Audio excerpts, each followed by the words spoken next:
একটা অভিযোগ এই আলোচনা আসলে দীর্ঘ সময় হয়েছে, বারে বারে হয়েছে, আমি সেই আলোচনাটা করতে চাই না, একটু ভিন্নভাবে যদি আলোচনাটা করি, যে এই যে 15-17 বছর যেটি বাস্তব বলার চেষ্টা করছিলেন যে আপনারা মিলেমিশে এক ধরনের পর্দার অন্তরালে রাজনীতি করে গেছেন, যে কারণে ছাত্রদের মধ্যে সাংগঠনিক জায়গা তৈরি করতে পেরেছেন। তবে আমার যেটি প্রশ্ন, যে নির্বাচনের আগে আপনারা একটা কমন প্ল্যাটফর্ম তৈরি করতে পেরেছিলেন সাধারণ শিক্ষার্থীদের ব্যানারে, এবং আপনাদের জায়গাটাও ওই রকম ছিল, একদম দলীয় কথা মানে শিরোনামটা ছিল না।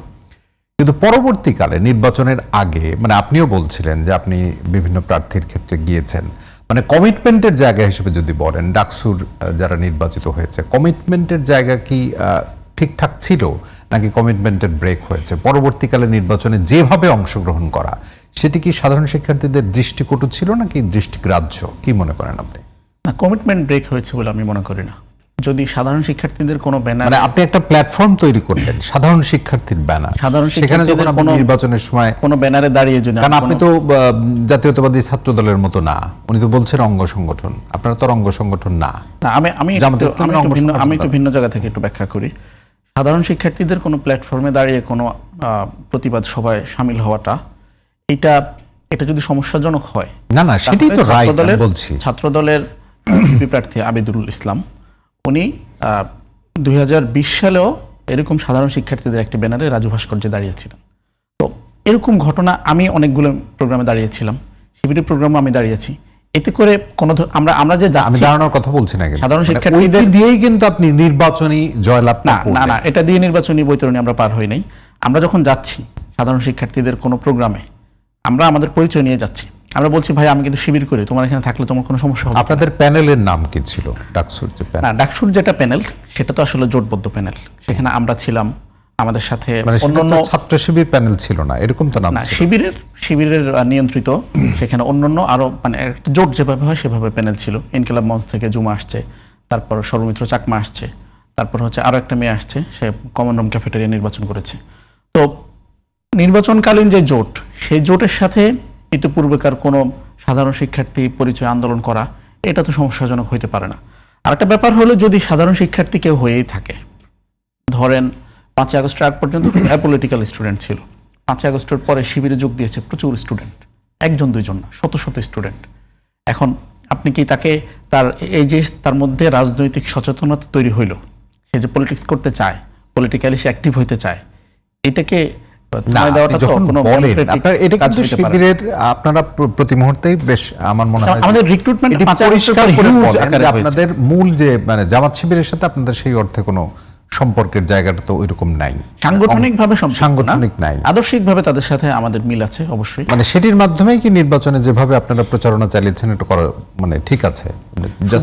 শুধু তো জামাতের জন্য না, আমরা তো যে জোট হয়েছে সেই জোটে এনসিপির পক্ষে আমরা প্রচারণা চালিয়েছি, এনসিপিও দাঁড়িপাল্লার পক্ষে প্রচারণা চালিয়েছে। এটার জন্য তো আদর্শিক মিলও দরকার নাই। নির্বাচনী জোট তো হচ্ছে স্বার্থের জোট, যে আমার এখন জিততে হবে, জেতার জন্য আমি যে কোয়ালিশন করব, এখানে যারা যারা আসবে সবাই সবার পক্ষে কাজ করবে। সেই জায়গা থেকে আমরা দাঁড়িপাল্লায় ভোট চাওয়াটা, এটা তো মানে কোনোভাবে আসলে ওইটাকে হ্যাম্পার করে। আরেকটা আমি প্রশ্ন যদি একটুখানি এক্সটেন্ড করি, মানে শিক্ষাঙ্গনে গুপ্ত শব্দটা আমার খুব যে পছন্দ তা না, কিন্তু এই আলোচনাটা আছে, গুপ্ত রাজনীতি, ক্যাডার ভিত্তিক কার্যক্রম, এটি কি মানে উন্মুক্ত, স্বচ্ছ এবং জবাবদিহিমূলক হওয়া উচিত কিনা রাজনীতি? অবভিয়াসলি, মানে নিজের গায়ে নিয়ে আপনি বলবেন না, সার্বিকভাবে মানে উন্মুক্ত, স্বচ্ছ এবং জবাবদিহিমূলক হওয়া উচিত কিনা শিক্ষার্থীদের কাছে? অবভিয়াসলি হওয়া উচিত। এখন প্রশ্ন হলো যে যেটা আমরা যেটাকে গুপ্ত বলছি বা আমাদেরকে যেটা গুপ্ত বলা হচ্ছে, এটা কি কোনো ফ্যাক্ট নাকি এটা কোনো ন্যারেটিভ? আপনি যদি এটাকে ফ্যাক্ট ধরে প্রশ্ন করেন, তাহলে এই ফ্যাক্ট আসলে কে প্রমাণ করেছে? এটা মানে এই ফ্যাক্ট চেকার কারা? এখন কে গুপ্ত না? মানে আমি ধরেন আজকে বললাম যে বাসিত ভাই ছাত্র দলের শিবিরের গুপ্ত, বাসিত ভাই দলের ভিতরে এই ট্যাগটাকে কিভাবে আসলে মোকাবেলা করবেন? এটা একটা প্রবলেম, কিন্তু এটা ওনাদের নিজেদের জন্য একটা প্রবলেম।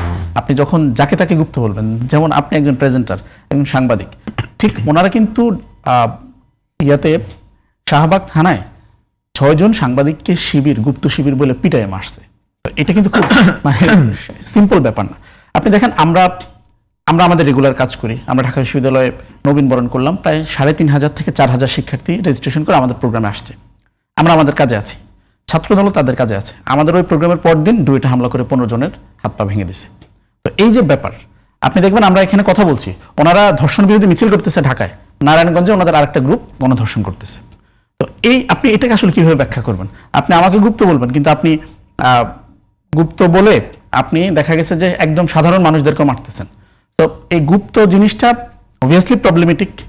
এটা গুপ্ত কেউ থাকলে থাকা উচিত না, এটা আমরাও এন্ডোর্স করি।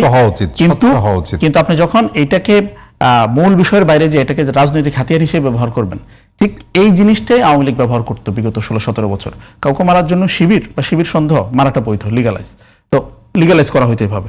এখন গুপ্ত বলে মারাটাকে মূলত বৈধ করা হয়। এটার মারার পক্ষে একটা জিনিস একদম কন্টেম্পোরারি জিজ্ঞেস করিনি, যেটি হয়েছে বিগত 15-17 বছরে, মানে সহাবস্থানই তো সম্ভব ছিল না, মানে সেই পরিবেশটা উন্নত হয়েছে কিনা শিক্ষাঙ্গনে? মানে এখন তো অনেক ভালো পরিবেশ। মানে বিগত 16-17 বছরে তো ক্যাম্পাসে রাজনীতি বলতে আসলে কিছু ছিল না, ক্যাম্পাসে ছিল ছাত্রলীগের রাজনীতি।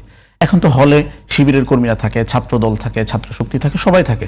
সহাবস্থানের বিষয়ে আশা করি মানে ওনারা একমত হবেন। মানে হলে কেউ কাউকে নিপীড়ন করে না, কেউ কাউকে বের করে দেয় না, এটা তো এখন মোটামুটি ভালো একটা